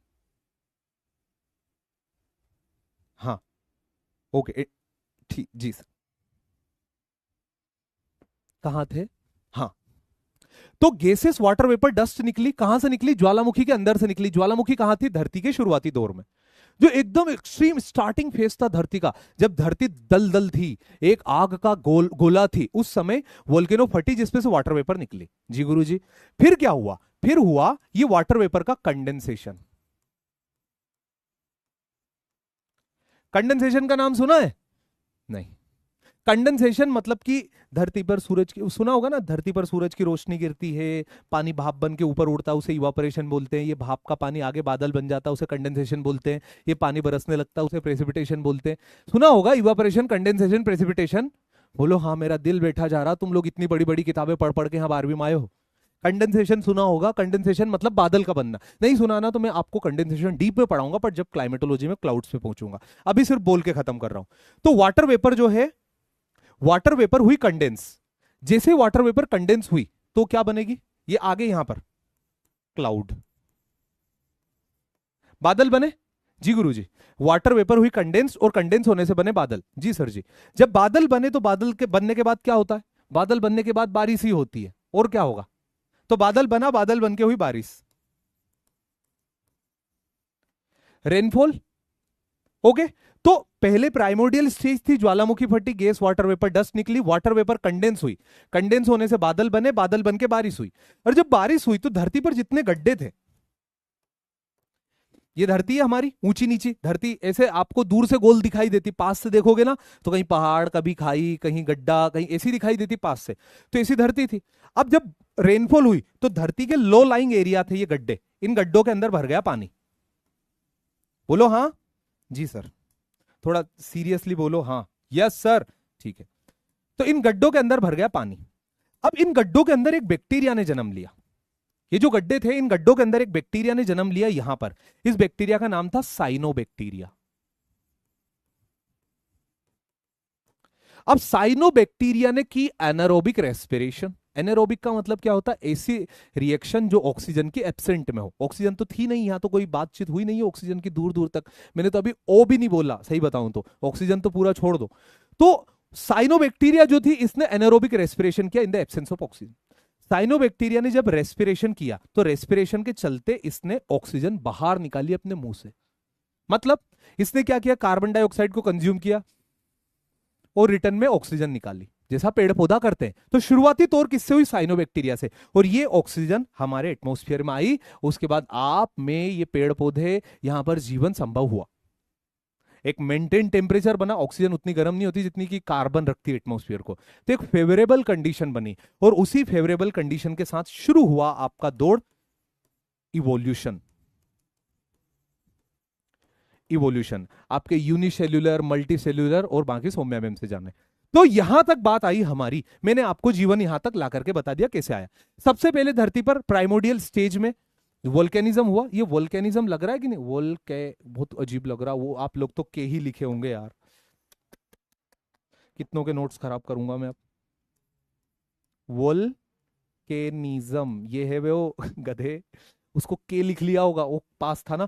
तो वोल्केनिज्म, उससे गैसेस, वाटर वेपर, डस्ट निकली। काम था मुझे वाटर वेपर से। वाटर वेपर हुई कंडेंस, जी सर। बने बादल, जी सर। हुई बारिश, जी सर। गड्ढों में भरा पानी, हाँ सर। उसमें एक बैक्टीरिया आई, साइनोबैक्टीरिया, उसने ली सांस, ऑक्सीजन निकल के बाहर आई, इवोल्यूशन की शुरू।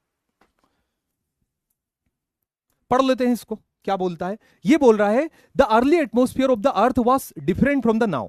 जो धरती का आज का एटमोस्फियर है, शुरुआत का अलग था उससे। क्यों? शुरुआत का एटमोस्फियर हाइड्रोजन और हीलियम जैसी गैसेस से बना हुआ था। अच्छा, हाँ, लाइटर गैसेस थी ना, इनसे तो बादल बने थे, इनसे तो क्लाउड बने थे। याद करो वो स्टार्स, याद करो, hydrogen and some amount of helium मिलती है, फ्यूज होता है, हाइड्रोजन हाइड्रोजन हीलियम बनती है। तो बस एग्जैक्टली हाइड्रोजन हाइड्रोजन हाइड्रोजन और हीलियम हमारे क्लाउड में थी, बट दोनों गैस लाइटर है, पीरियोडिक टेबल में पहले नंबर पर है, आती पहले दूसरे पर, लाइट मास है। तो ये स्केप हो गई ग्रेविटी से।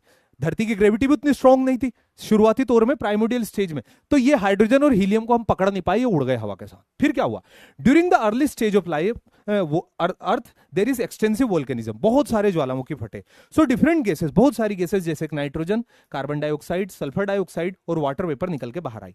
अब नाइट्रोजन तो हमें पता चल गई, कार्बन डाइऑक्साइड भी पता चल गई, सल्फर डाइऑक्साइड भी पता चल गई, बट O2 फ्री फॉर्म में नहीं है अभी भी। वो वाटर वेपर निकला, ये निकल के बाहर आई, जी सर। फिर क्या हुआ? फिर आपके बने बादल। This water vapour slowly condensed and form cloud, बादल बने। रिजल्ट इन प्रेसिपिटेशन, बारिश हुई। उसके बाद द रेनफॉल, वो जो रेनफॉल थी उससे हमारे एटमॉस्फेयर की एक्सेसिव CO2 जो थी वो धुल गई। मतलब एटमॉस्फेयर में जो CO2 थी, जब उसने वाटर से रिएक्ट किया तो CO2 plus H2, H2CO3, that is carbonic acid. और जब कार्बोनिक अम्ल की बारिश हुई तो एक्सेसिव कार्बन डाइऑक्साइड धुल गई। जब कार्बन डाइऑक्साइड धुल गई तो तापमान जो वृद्धि थी उसमें गिरावट आई। जब तापमान में गिरावट आई तो इवोल्यूशन शुरू हुआ, मतलब चीजों के लिए फेवरेबल कंडीशन बनी सरवाइव करने के लिए। तो बस water accumulated in a low lying area, गड्ढों में पानी भरा, पानी के अंदर एनारोबिक रेस्पिरेशन हुआ अंडर दी साइनोबैक्टीरिया, और उस साइनोबैक्टीरिया ने ऑक्सीजन निकाल के आपकी थाली में परोस दी और आपको कहा कि ये लीजिए, सांस लीजिए। ऐसे एटमॉस्फेयर की शुरुआत हुई। बताइए।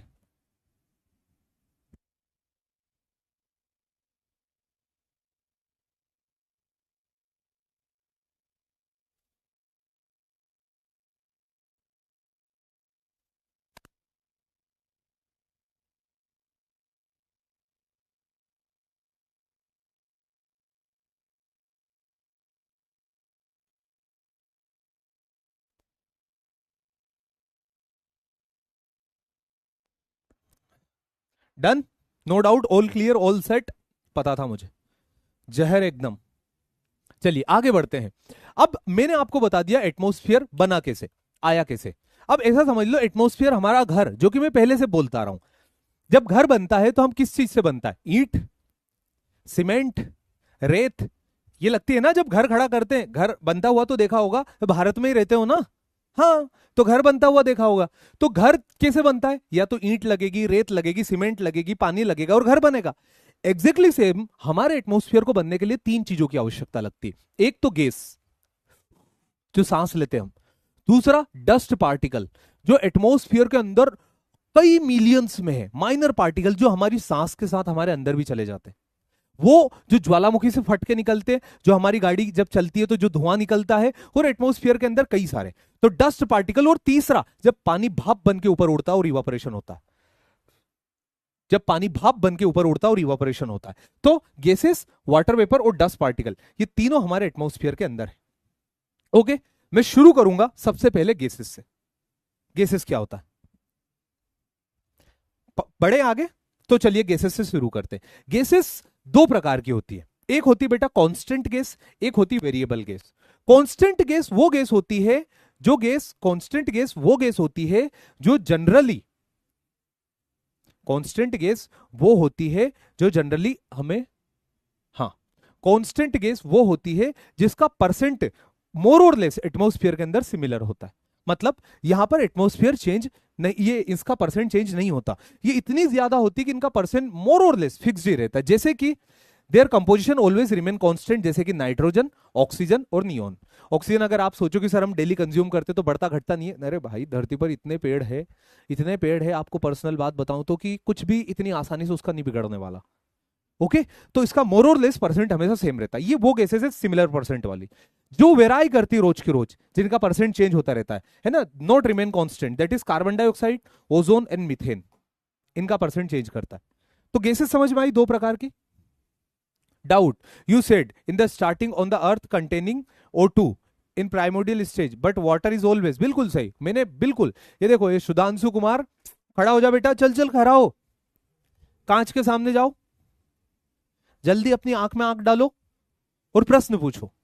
अब ध्यान से सुनना मेरी बात, कि राहुल सर ने एक बात बोली थी कि हमारे यहां पर जब शुरुआत हो रही थी तो गैसेस जब निकल रहे थे तो उन गैसेस के अंदर कार्बन डाइऑक्साइड निकल रहा था, सल्फर डाइऑक्साइड निकल रहा था, बट ऑक्सीजन फ्री फॉर्म में नहीं था, जो कि साइनोबैक्टीरिया से मिला। मेरी बात समझ में आई? A serious doubt, a serious doubt, a serious solution. सुनो ना मेरी बात ध्यान से, कि बेटा जब शुरुआती तौर में डाइऑक्साइड्स तो निकल रही है, यहां नहीं पड़े क्या गधे, मन बुद्धि, मैंने क्या बोला था तुमको कि डाइऑक्साइड्स निकल रहे हैं।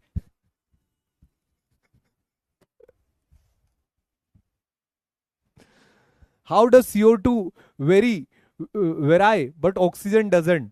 अरे अलग अलग सुनने जोड़ के निकाला है।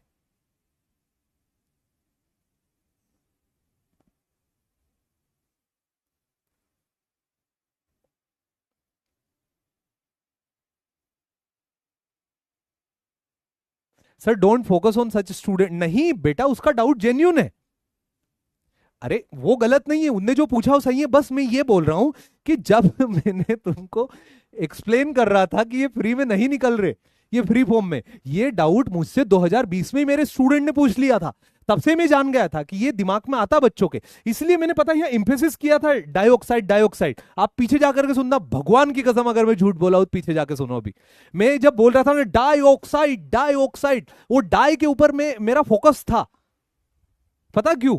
क्योंकि ये चीजें उठी हुई है, पहले भी उठी हुई है। अनुभव नाम की चीज जानते हो ना, ये बाल मैंने धूप में बैठ के सफेद नहीं किए।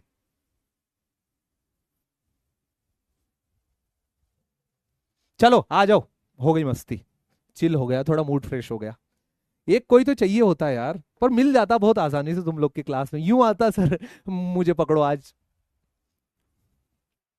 अगला कांस्टेंट एंड वेरिएबल गैस हुई। चलिए अब थोड़ा इन गैसेस का यूज जान लेते हैं, although this is not a part of geography anyway, but थोड़ा आपको केमिस्ट्री में काम आ जाएगा। ऑक्सीजन जो है it is used in respiration as well as combustion, किसी भी चीज को जमाने के लिए, जलाने के लिए, साथ ही साथ सांस लेने के लिए ऑक्सीजन की आवश्यकता पड़ती है। दूसरा nitrogen, plant use nitrogen for their growth, nitrogen fixation, nitrogen cycle आपने सुना होगा, जिसके अंदर साइनोबैक्टीरिया, जिसके अंदर बैक्टीरिया पाए जाते हैं, नाइट्रोजन फिक्सेशन बैक्टीरिया होते हैं जो सोइल के अंदर होते हैं, राइजोबियम बैक्टीरिया होते हैं जो कि नाइट्रोजन को नाइट्रोजन के कंपाउंड में चेंज कर देते हैं, लाइक यूरिया, नाइट्राइट, नाइट्रेट्स, और नाइट्राइट और नाइट्रेट्स को प्लांट्स कंज्यूम करते हैं और वही प्लांट अपनी ग्रोथ के लिए उसे इस्तेमाल करते हैं। मतलब एटमॉस्फेयर के अंदर 78% साइकिल है, उसका मतलब ये नहीं 78% नाइट्रोजन है, उसका मतलब ये नहीं कि पेड़ पौधे हुहा मचा दे, पेड़ पौधे उस 78% को यूज ही नहीं कर सकते जब तक कि उसका ब्रेकडाउन ना हो, और उसके ब्रेकडाउन होने के सिर्फ दो तरीके।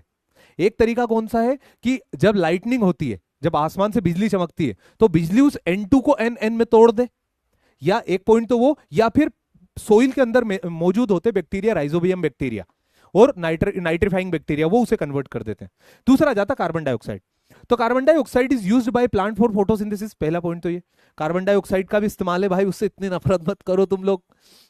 ये जो तुमको पढ़ाया जाता ना बचपन से कि कार्बन मतलब गाली, ऐसे ही तो सिखाया जाता हमको कि कार्बन, तो कार्बन से इतनी भी नफरत मत करो, पेड़ पौधे उसे फोटोसिंथेसिस में इस्तेमाल करते, एक्स्ट्रा मत निकालो बस। तो इट एब्जॉर्ब लॉन्ग वेव, जो सूरज से आने वाली किरण को तो अलाउ करता, बट धरती से जो लॉन्ग वेव रिटर्न जाती उनको रोक लेता है, इस वजह से धरती का तापमान बढ़ता रहता है। तो धरती का टेम्परेचर कार्बन डाइऑक्साइड की वजह से बढ़ता रहता, कैसे कि यह है अर्थ, सूरज की किरण आई, ये एटमॉस्फेयर जो कि जिसके अंदर CO2 है, तो सूरज की किरण आई ये यहां से, और ये कार्बन उसे आने तो देती बट रिटर्न जाने नहीं देती, इसको आने तो देगा बट उसको रिटर्न जाने नहीं देता, तो हमारे एटमॉस्फेयर का तापमान बढ़ता रहता है। ये ऐसे ही काम करता है जैसे कि धूप में रखी हुई कार, जब कार लंबे समय तक धूप में रखी होती है और एकदम से गेट खोल के घुसते बाहर निकल, 2 मिनट बाहर घूमना पड़ता है जब तक कि वो गर्मी ना निकले। तो सीन क्या है यहां पर, ये बस वैसे ही ग्रीन हाउस गैसेस काम करती। Okay, the concentration of CO2 is gradually increasing due to the fossil fuel smoke automobile sectors, मतलब रेगुलरली इसका कॉन्सेंट्रेशन बढ़ता जा रहा, जो हम फॉसिल फ्यूल्स जलाते हैं, स्मॉग है, ऑटोमोबाइल्स मतलब जो वाहन चलते हैं, इनकी वजह से, डिफोरेस्टेशन की वजह से कार्बन का परसेंट बढ़ रहा है। ठीक है, आगे बढ़ता हूं। अगला आ जाएगा, which of the following is not a greenhouse gas. इनमें से कौन सी ग्रीन हाउस गैस नहीं है? Water vapour, oxygen, carbon dioxide या मीथेन। अब इसमें देखना, अभी आएगा मजा। अभी ये इतना इजी क्वेश्चन है और इसको इतने आसानी से आप गलत करोगे, आधे तो देखना होशियार बनेंगे। ये लिखा वाटर, ये नहीं होगा, देखना अभी।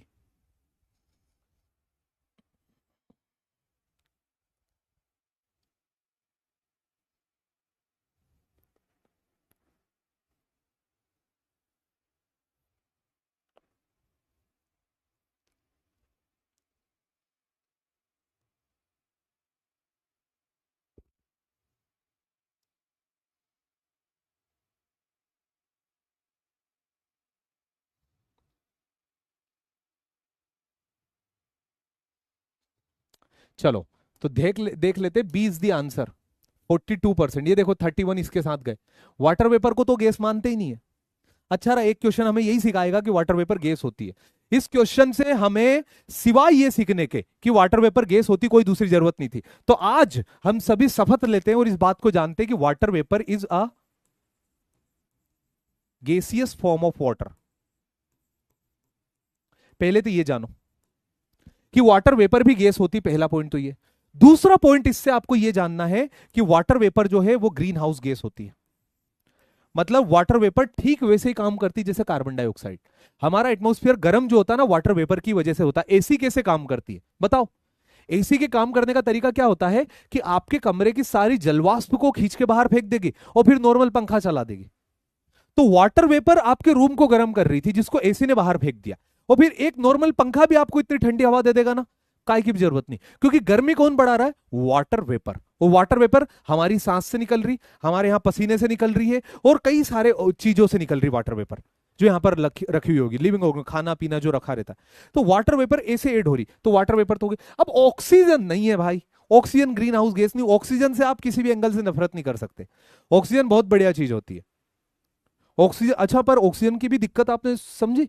मैं आपको बताता हूँ, मेरा एक फ्रेंड है, मतलब अभी नहीं है, इंदौर में जिंदा है, इंदौर में। तो हम लोग जंगल में जाते थे, तो जंगल में पता, बारिश के समय में जब हम जाते थे ना, तो ऐसे हांफने लगता था ना वो कुत्तों की तरह। हाँ, हाँ। क्यों? क्योंकि उस पूरे इलाके में ओवर ऑक्सीजन रहती थी बेटा। उन जंगलों के अंदर ओवर ऑक्सीजन रहती थी। हमारी बॉडी ज्यादा ऑक्सीजन के लिए भी अडाप्टेड नहीं है। जब आप हिमालय पे बाइक लेकर के जाते हैं, बुलेट लेकर के, तो वहां पर हमें कपूर की रखने की हिदायत दी जाती है कि वहां पर ऑक्सीजन कम है तो कपूर से सांस लो, ताकि आपके नाक के छिद्र खुले रहे, आप जल्दी से ऑक्सीजन कंज्यूम कर पाओ। और कहीं जंगल के अंदर बेचैनी होती, आप देखना, मतलब बारिश के अंदर, जब बारिश पीक पर रहती है, आप जंगलों के अंदर जाइएगा, जब जंगलों के अंदर घूमोगे ना, इतनी बेहतरीन उमस होती, इतनी बेहतरीन बेचैनी होती है इंसान को। क्यों? क्योंकि उस पूरे इलाके में ऑक्सीजन ओवर हो चुकी है। ये भी एक वो था। ठीक, आगे बढ़ता हूं। अगला प्रश्न, अगला प्रश्न देखो, कुछ ग्रीन हाउस गैस मैं आपको यहां बता रहा हूं, जिसको ध्यान से सुनिएगा। The primary greenhouse gas of our atmosphere is carbon dioxide. Primary है ये, कार्बन डाइऑक्साइड कहां गई? ये carbon dioxide primary greenhouse gas. दूसरा क्लोरोफ्लोरोकार्बन, CFC। आपने नाम सुना होगा, जो फ्रिज विज से निकलती, जिसको लेकर के लफड़े चलते रहते, मॉन्ट्रियल प्रोटोकॉल हुआ था। क्लोरोफ्लोरोकार्बन। फिर आ जाएगा नाइट्रस ऑक्साइड, है ना, methane. Nitrous oxide long term रहती है एटमोस्फियर में। ये एकमात्र ऐसी जो 100 साल से, एक बार निकल गई ना भाई, 100 साल से बाद, 100 साल तक वो धरती के अंदर नहीं जाएगी, लंबे समय तक एटमॉस्फेयर में रहती है नाइट्रस ऑक्साइड। फिर ओजोन, O3। ओजोन भी ग्रीन हाउस गैस है, ओजोन आपकी रक्षा करती है, पर अपने आप में वो ग्रीन हाउस गैस है। वो ग्रीन हाउस होना इतना गलत थोड़ी भाई, ये लोग तो ग्रीन हाउस पे जिंदा है। ये लोग क्या करते, कांच का घर बनाते और उस कांच के घर के अंदर पेड़ पौधे लगाते यूरोपियन कंट्री में। पता क्यों? क्योंकि कांच हीट को अंदर लेकर के ट्रैप कर ले और बाहर जाने ना दे। जब बाहर जाने नहीं देगा तो घर गर्म रहेगा कांच का अंदर का, और जब कांच का घर अंदर का गर्म रहेगा तो पेड़ पौधे सर्वाइव कर जाएंगे। वहां ठंडे क्लाइमेट में तुम्हारी हरी मिर्ची टमाटर उग रहे हैं क्या? हरी मिर्ची, टमाटर, बैगन एगन कुछ नहीं उगता। ये कब उगेंगे? जब क्लाइमेट आपका बेहतरीन होगा, गर्म। तो गर्म करने के लिए लोग कांच के घर बना लेते, जैसे हमारी कांच की कार हो गई। ठीक है। अब सम गैसेस जैसे कि nitric oxide, carbon monoxide are easily react with greenhouse gas. याद रखना, carbon monoxide is not a greenhouse gas, but it easily react with greenhouse gas. ये एनसीईआरटी का फोटो है, ऐसा कैसा? जरूरी लगा इसलिए एक्सप्लेन कर रहा हूं। जाने मत देना यूं ही इसको, पढ़ना उसको आराम से। क्वेश्चन है, विच green house gas has maximum average residence time in atmosphere? कौन से ग्रीन हाउस गैस है जो लंबे समय तक एटमॉस्फेयर में रहती, बताइए।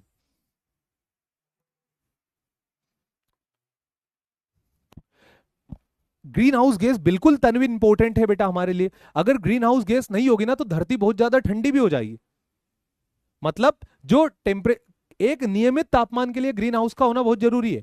आप सोचो, देखो मैं आपको बताता हूं, लोग बोलते धरती का तापमान बढ़ रहा, बेचैनी, ये दिक्कत वो दिक्कत, ये समस्या वो समस्या। एक बार आप उस इंसान से पूछिए, उन याकूत से जो पोल के पास रहते, वो तो शुक्र मना रहे कि तापमान बढ़ रहा, थोड़ा तो गर्मी हमको भी फील होगी।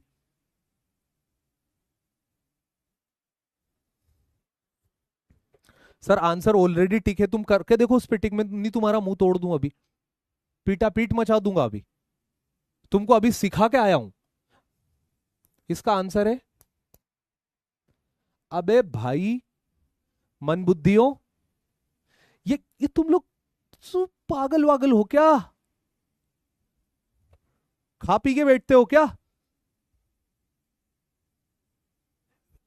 क्या, क्या है ये तो लिटरली बदतमीजी है यार। अबे भाई अभी 2 मिनट पहले में यहां ये लॉन्ग टर्म लिख के आया, नाइट्रस ऑक्साइड N2O। तो तुम लोग को क्या मजा क्या आता मेरी क्लास में, क्यों आते क्यों?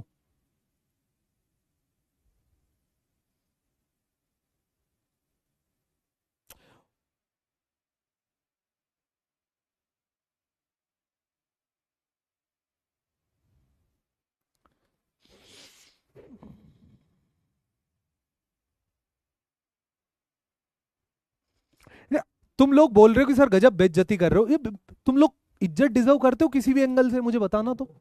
ये 1 सेकंड पहले, 1 सेकंड पहले मैंने यहां लिखा कि बेटा नाइट्रस ऑक्साइड लॉन्ग टर्म रहती है एटमॉस्फेयर के अंदर, 1 सेकंड पहले। यहां ला करके बंदे ने अगली स्लाइड नहीं पढ़ाई, पहले प्रश्न पूछ लिया कि ले भाई बता दे ग्रीन हाउस गैस जो लंबे समय तक एटमॉस्फेयर में रहती है, बता दो यार। तुम लोग को लेफ्टिनेंट बनना है, यू वॉन्ट टू बिकम सब lieutenant, flying officers?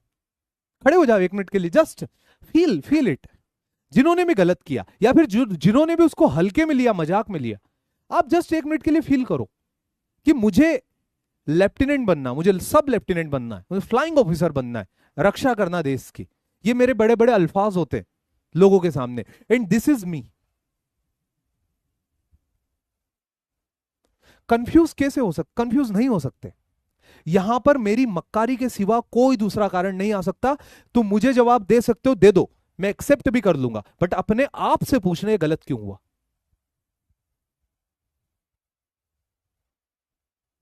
This is not a way my dear. आप लोग एनडीए की एग्जाम को मजाक नहीं बना सकते, या फिर ज्योग्राफी को पढ़ने को मजाक नहीं बना सकते। ये कोई आपका आम सब्जेक्ट नहीं है, दूसरे पॉलिटी, इकोनॉमिक्स, हिस्ट्री इनकी तरह। ये आपका 100 नंबर लेकर के बैठा है। तुम क्या कर रहे हो?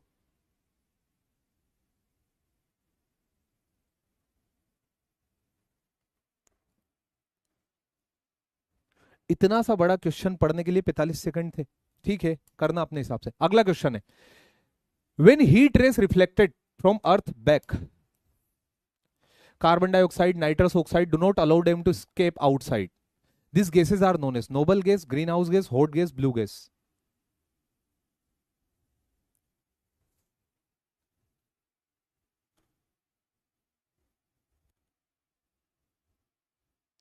देखो अगर टिक देखकर भी गलत किया हो, कुछ भी किया हो, मुझे चाहिए था कि आप सही उत्तर देते उसका।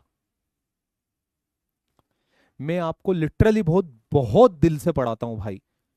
तुम किसी भी एंगल से, कुछ भी चले मेरे जीवन में, कोई समस्या हो, तुम लोग को नहीं बताता मैं अपने आप तक उनको घूट पी पी करके, जैसे फिर भी कुछ भी हो जाए तुम्हारे तक कोई समस्या नहीं आने देता हूं कि यार पढ़ेंगे, डिटेल में पढ़ेंगे।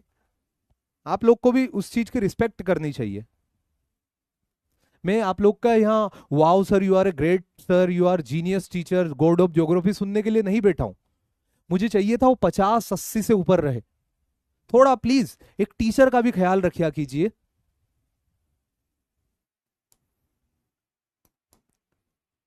अरे भाई रख दिया तेरा ख्याल, 90%। बोल अब। Well, it's okay, you people are doing so nice. अभी देखो फिर, अब तुम इतना जल्दी सुधर जाओ अभी, फिर ये अभी उसके लिए अभी बहुत बढ़िया, बहुत बढ़िया, वेरी नाइस। बस यही तो मुझे भी क्या चाहिए तुमसे, वही चाहिए जो तुमने मुझे यहाँ दिया, दैट इज इट। पूछा गया प्रश्न है, तुम जवाब दे दो, सिलेक्ट हो जाओ, अपने घर जाओ, अपना जीवन जियो आगे। एडवेंचरस लाइफ तुम्हारा स्वागत करेगी, तुम्हारा देश तुम्हारी रक्षा, तुम्हारा देश तुम्हारा स्वागत करेगा, तुम्हारे ऊपर अपनी रक्षा के लिए डिपेंड रहेगा। हमको इसके अलावा और क्या चाहिए, यही तो चाहिए। समझ रहे हो एक टीचर की मांग क्या है? एक टीचर क्या मांगता है, एक टीचर का सपना क्या होता है कि तुम्हारे सपने पूरे हो जाए। चलो मिलते हैं कल, ध्यान रखिएगा अपना, अगली क्लास के अंदर आगे की चीजें बताऊंगा।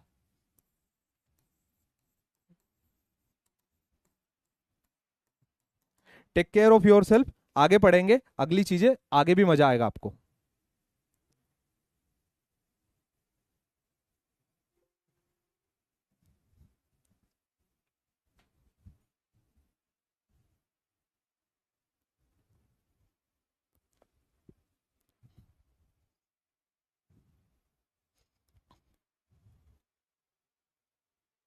एक्स्ट्रा क्लास नहीं है यार बेटा, हमारी दूसरी जगह क्लास है। चलो bye, take care of your self, Jai Hind, thank you so much.